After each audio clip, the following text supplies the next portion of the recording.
ডাক্তারবাবু সবাই মোটা থেকে রোগা হতে বলে, কিন্তু হবটা কি করে? আসুন আজকে বলা যাক ৩টে পদ্ধতির কথা, যাতে আপনি মোটা থেকে রোগা হওয়ার জার্নি শুরুটা করতে পারেন। প্রথমেই দরকার সাউন্ড স্লিপ। একটা ৭-৮ ঘন্টার ঘুম আপনার জন্য প্রচন্ড নেসেসারি এবং very important to decrease your weight. দ্বিতীয় হলো হাঁটা এবং এক্সারসাইজ। সবাই বলে, কিন্তু করা তো হয়ে ওঠে না। সময় ম্যানেজ আপনাকেই করতে হবে।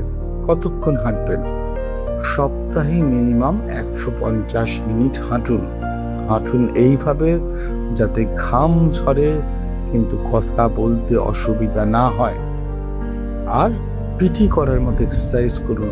১-২-৩ ছোটবেলায় আমরা সবাই পিটি করেছি, আবার পিটি করুন। দিস ইজ এরোবিক এক্সারসাইজ, যেটা আপনাকে রোগা হতে হেল্প করবে। আর সবাই যেটা করে রোগা হওয়ার চেষ্টা করে সেটা হচ্ছে কম খেয়ে। অবশ্যই কম খান, কিন্তু কিভাবে কম খাবেন?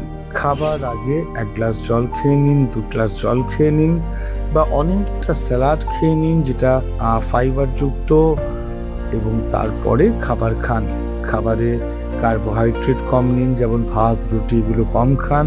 শাক সবজি, ডাল, মাছ, ডিম এগুলো বেশি খান। মাংসের স্টু করেও খেতে পারেন। তবে যেটা বলার, একটা মানসিক ভাব রাখবেন যে আমি কম খাবো। এই ৩টে বেসিক স্টেপ আপনি শুরু করুন, দেখবেন মোটা থেকে রোগা হওয়ার পথে এটা অনেকটা আপনাকে হেল্প করবে।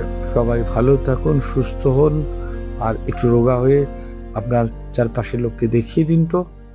নমস্কার।